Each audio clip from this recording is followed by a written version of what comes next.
Okay then, let's see how much we can clean the engine blade / workings of this little beast up.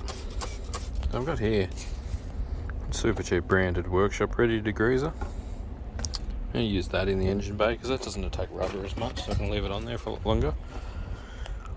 These Motortech ones were a lot cheaper from Autobarn, $2.50 each. WD-40 cans like this at Super Cheap at the moment are like $15. So as soon as we're going to soak the crap out of everything, I've got some of these. These are $4.90. Got a couple of the big 500 gram degreasers for the mast. Any of the nasty ones. So yeah, the Motortech ones are definitely good value at the moment. So what are they, 400 gram can? Yeah, so they're $2.50 each. On special, you had to buy 10. I had to buy 4 for 10. These are nicer cans, but yeah, I think they were $4.50 each. So we got 3 sprays, and then we got some concentrate, which is water soluble. That's meant to do heavy duty degreasing 1 to 5, so 20% this, 80% water. Put it in a cardboard box. The reason I like these is because the can can go straight in the scrap bin. No plastic. Let's see what this workshop ready stuff does.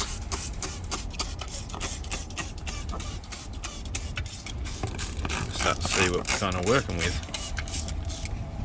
It's actually surprisingly not horribly greasy in here. Something down there. It's obviously leaking because that's pretty greasy. It looks like it's direct vented crankcase. And around our brake masters, pretty dirty.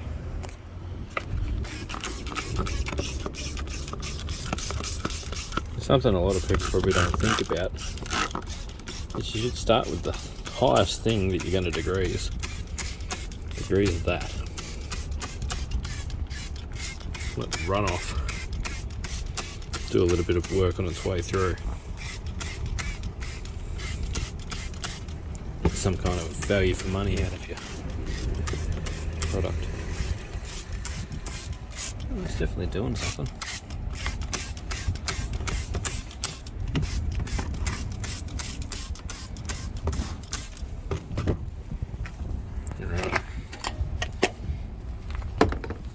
This mast with some. We'll try with that one first, and we'll come back to the Petrochem one we know works. Greasy in there.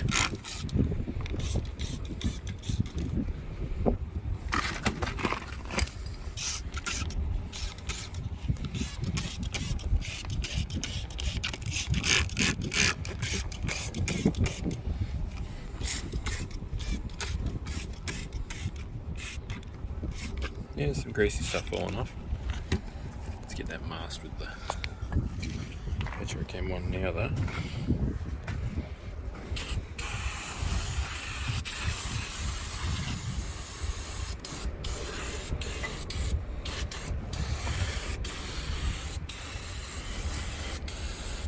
Windy, unfortunately.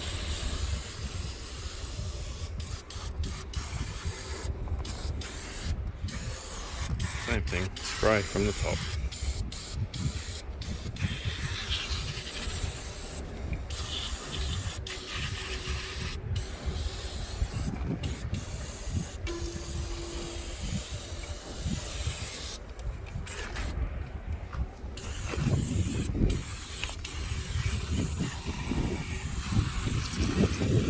Freshly grease all these after we get them clean.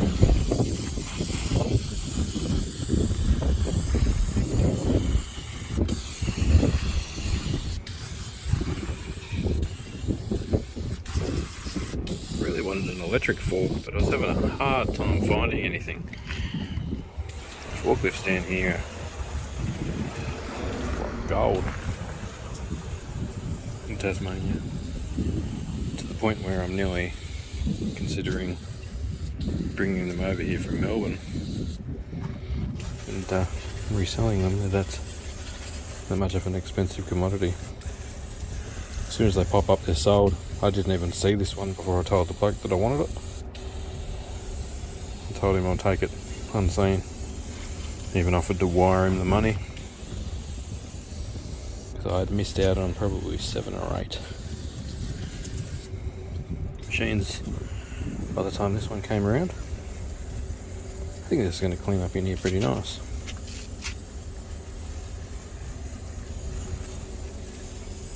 And then if we get any fresh leaks, we can see them. That's your main aim of a big degrease like this. I'll just start this one.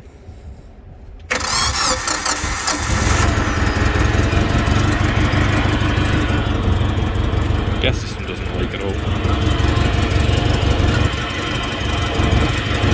It's nice. Bit of a weird brag, I know. Righto, well, you've seen what it was like before. Just cleaning it and come back and see what it looks like. Before you throw your cans and your scrap bin, just got to pierce them. They don't take pressure vessels in the scrap yards. Just got to find something sharp enough to poke a hole in it.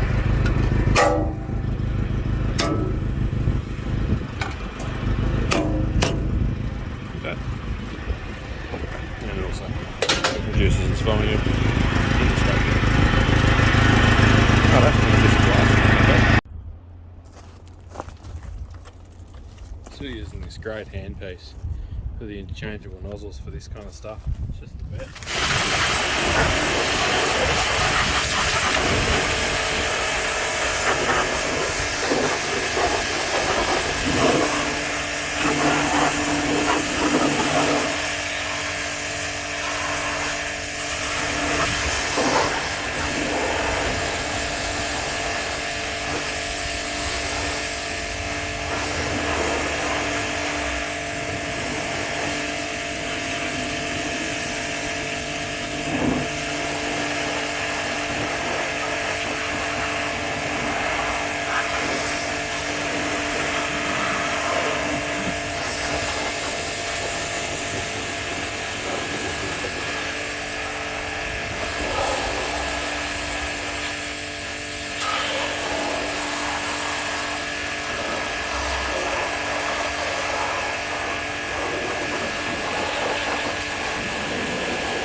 Change it over to the foam gun. So we have some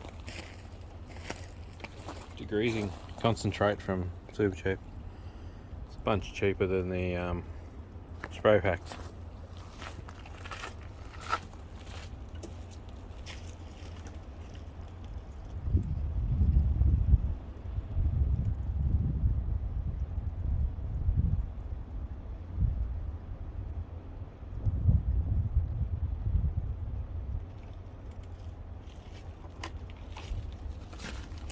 Kept a bit for the spray bottle.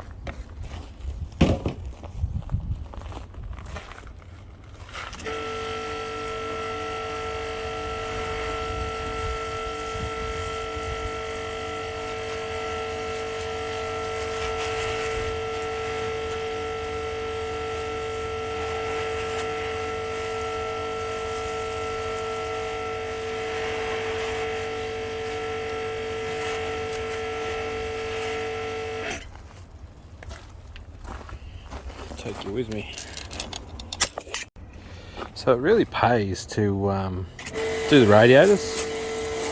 The amount of things that can get stuck in a radiator on a little forklift They're crazy. They suck up bits of plastic and stuff on like warehouse floors, and just the sheer quantity of dirt. Judging by the engine fan, it's very dirty. So we're going to go and have a coffee after we do this. Maybe even a rum, and let it set. Really let it do its job. All them guides are a hell of a good clean. Get all the old grease off. There's some new stuff on there. Lube everything up so it's good, and we know what's a new leak and what's no more old leaks anywhere. It's a problem when you buy an older piece of equipment, well, an old piece of equipment. Hell, this should be probably as old as I am. It says it's only got 4,800 hours, but that may have done a lap. It might be 14,000 hours. Get the radiator from the back side as well.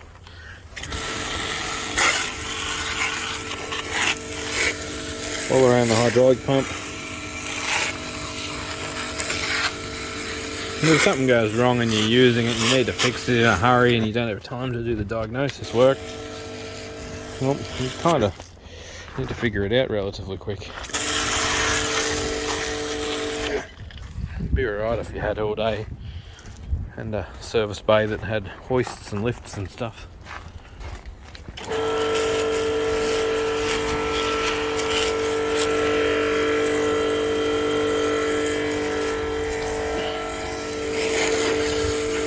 Nice clean floors so you can see where stuff's coming from.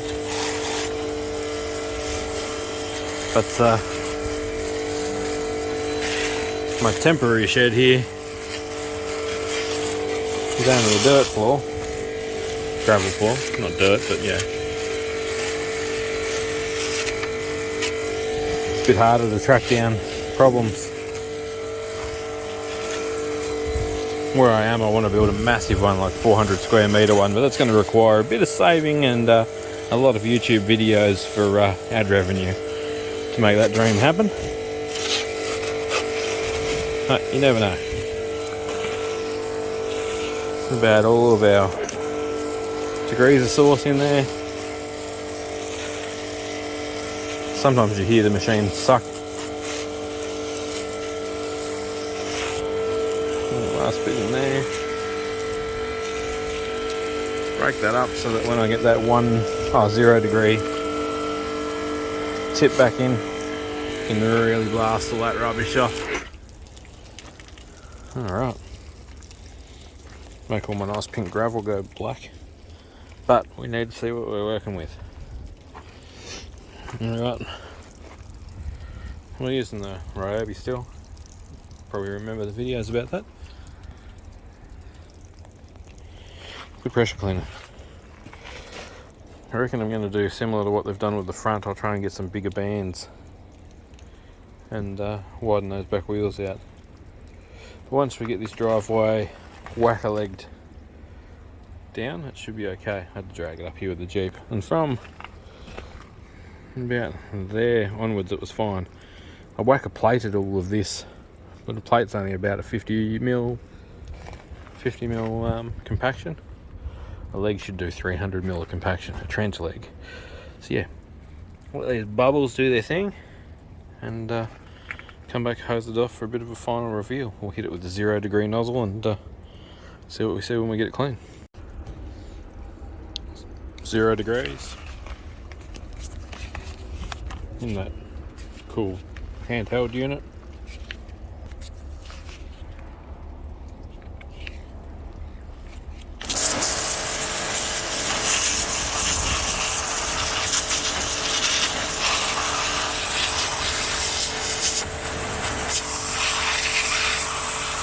Yeah, that old grease is hard.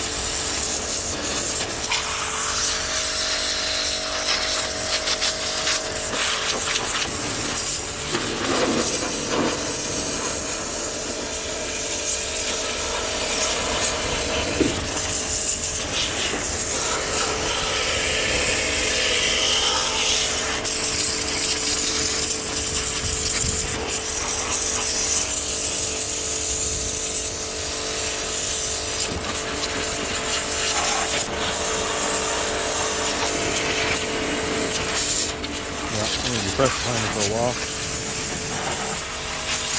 Come back when we've got some results. Alright, I've given this side of the engine a bit of a dry off. Now we're going to hit it with some home brand Super Cheap Auto WD-40. Got all those leads with it as well. Coil. Let's see if she'll go.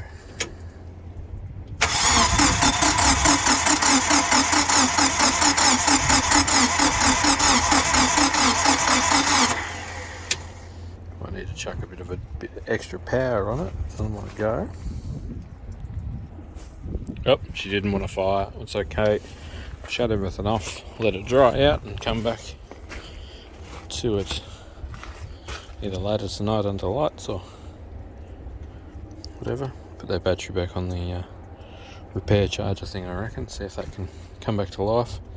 Doesn't seem that old. It's a Repco one, made in Korea. As you can see, it's a lot cleaner in here. Just got to scroll back through the video. You'll see how much nastier it was. Got lots of stuff off the mast. Still some chunks on there. There might be a hot wash job another day. We're going to get them chains and rollers and everything all lubed up. And yeah, see what happens. It's very evident when you look at this side of the motor how much cleaner it is. We'll do some servicing and stuff on it. They're not the easiest things to get the oil out of, which is going to be interesting. I'll have to figure out a way to do that, and yeah, we'll do some preventative maintenance on it, and see where we end up.